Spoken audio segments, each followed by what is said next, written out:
Assalamualaikum warahmatullahi wabarakatuh.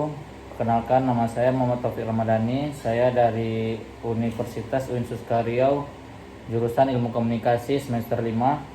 Baiklah, di sini saya akan menjelaskan sebuah materi yang berjudul Komunikasi dan Akulturasi Budaya. Kita sama-sama tahu akulturasi itu adalah suatu proses penyesuaian diri dari orang asing atau imigran dengan memperoleh budaya pribumi yang mana nantinya akan menjadi sebuah asimilasi. Kemudian ada pendapat dari beberapa para ahli, yaitu Syahbani, akulturasi meliputi fenomena yang muncul dari percampuran kebudayaan jika berbagai kelompok manusia dengan kebudayaan yang beragam bertemu, mengadakan kontak langsung dan terus-menerus, lantas menimbulkan perubahan pada pola kebudayaan asli dari salah satu kelompok atau keduanya. Dari pendapat John Weberi, pengertian akulturasi merupakan proses merangkap dari perubahan budaya dan psikologis yang berlangsung sebagai hasil kontak antara dua atau lebih kelompok budaya dan anggotanya. Dari Kroeber, akulturasi meliputi perubahan pada kebudayaan yang dipicu pengaruh dari kebudayaan lain. Pengaruh tersebut akhirnya menghasilkan beragam persamaan pada kebudayaan itu. Dari Lawyer mengatakan bahwa akulturasi lebih ke pembentukan pola baru dari penyatuan dua budaya yang disebabkan dominasi kesamaan yang banyak dari budaya tersebut dan terjadi interaksi yang baik dari masyarakat itu sendiri. Dari Suyono, akulturasi merupakan pengambilan atau penerimaan satu atau beberapa unsur kebudayaan yang berasal dari pertemuan dua atau beberapa unsur kebudayaan yang saling berhubungan atau saling bertemu. Selanjutnya ada 5 pendorong akulturasi itu. Yang pertama itu adalah pendidikan yang maju. Pendidikan yang maju ini menjadi faktor pendorong akulturasi pada suatu daerah, karena dengan mengenal budaya-budaya asing maka bisa memajukan peradaban bangsa supaya bisa lebih kuat lagi dalam menghadapi perkembangan zaman. Nah, yang kedua itu adalah sikap dan perilaku saling menghargai budaya. Sikap dan perilaku menghargai harus dimiliki oleh seorang individu, karena dengan hal ini kita bisa berhubungan baik dengan budaya lain. Yang ketiga itu adalah toleransi terhadap budaya lain. Toleransi terhadap budaya itu dalam kehidupan bermasyarakat kita tidak bisa dilepaskan dari berbagai macam latar belakang budaya. Oleh karena itu, untuk menjaga hubungan baik dengan budaya lainnya dibutuhkan toleransi terhadap orang lain. Dan yang keempat, adanya masyarakat heterogen.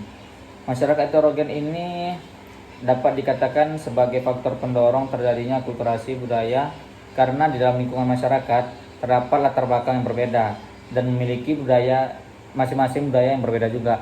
Orang yang dari daerah Sumatera budayanya pribadi juga beda. Orang dari Jawa, orang dari Kalimantan, Sulawesi itu tidak sama budayanya. Dan yang kelima adalah berorientasi ke masa depan. Rasanya berpikir ke masa depan itu sudah menjadi hal yang lumrah lah ya, karena memang perlu dilakukan di setiap anggota masyarakat. Dengan berpikir ke masa depan, kita akan mempunyai sebuah rencana sehingga masa depan dapat dihadapi dengan penuh kesiapan.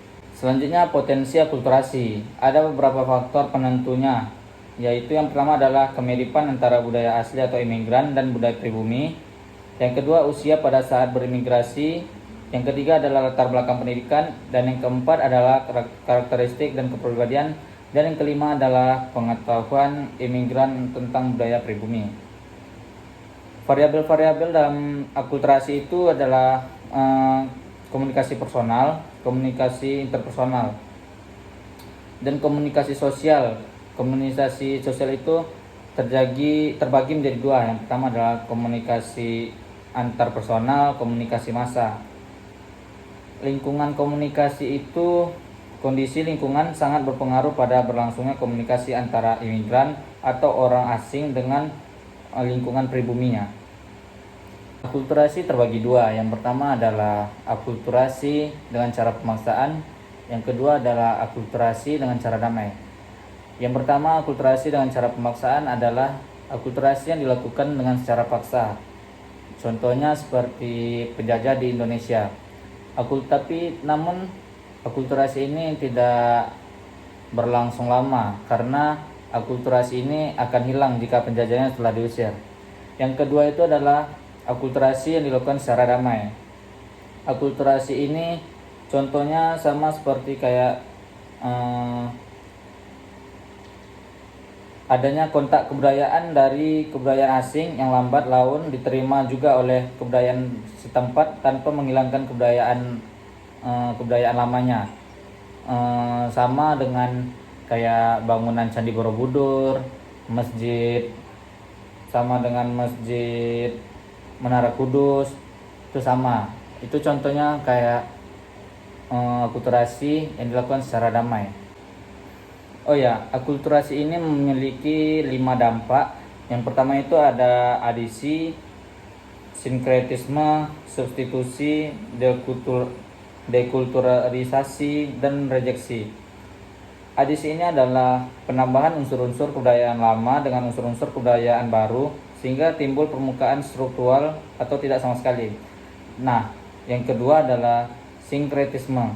Sinkretisme adalah perpaduan unsur-unsur kebudayaan lama dengan unsur-unsur kebudayaan baru dengan tidak meninggalkan jati diri masing-masing dan membentuk sistem kebudayaan baru. Yang ketiga adalah substitusi. Substitusi adalah unsur-unsur kebudayaan yang telah ada atau terdahulu diganti oleh unsur-unsur kebudayaan yang baru, terutama yang dapat memenuhi fungsinya. Dalam hal ini kemungkinan terjadi perubahan struktural sangat kecil. Dan yang keempat adalah dekulturisasi. Dekulturisasi adalah tumbuhnya unsur-unsur kebudayaan yang baru untuk memenuhi berbagai kebutuhan baru karena perubahan situasi. Dan yang kelima adalah rejeksi. Rejeksi adalah penolakan unsur-unsur perubahan yang terjadi amat cepat sehingga sebagian besar orang tidak dapat menerimanya. Hal ini dapat menimbulkan penolakan, bahkan pemberontakan atau gerakan kebangkitan. Nah, contoh dari adisi ini adalah seperti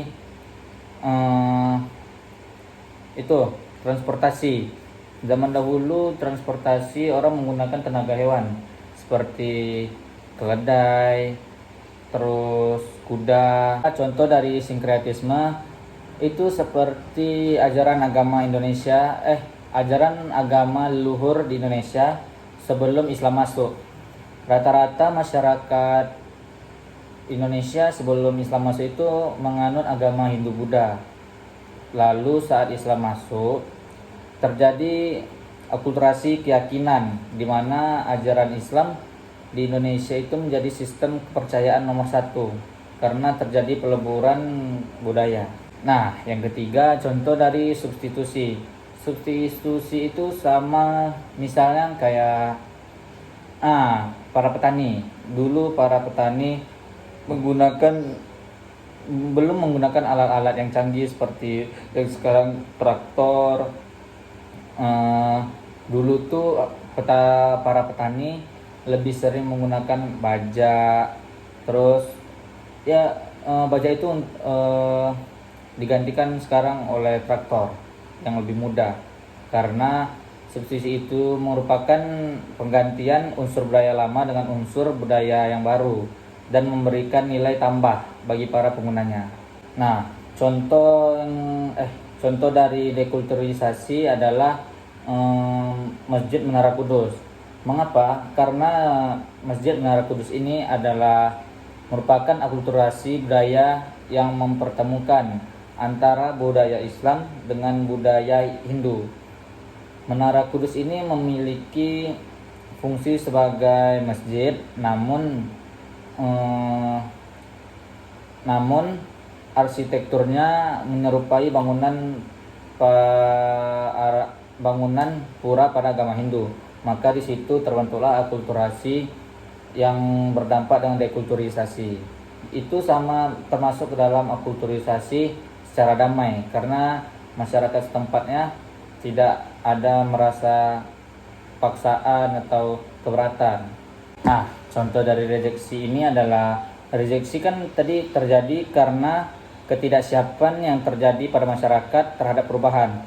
Bisa jadi dia menolak, bisa jadi dia menerima. Sama seperti halnya dengan cara berpakaian cewek.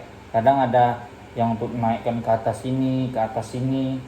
Itu tidak semua ibu-ibu atau tidak semua cewek suka, karena tujuan karena hijab ini adalah perhiasan. Guna perhiasan ini untuk menutupi atau memperindah, bukan untuk menebar aurat atau membuat aurat yang terbuka. Baiklah, hanya segitu yang dapat saya sampaikan. Wabillahi taufiq wal hidayah. Assalamualaikum warahmatullahi wabarakatuh.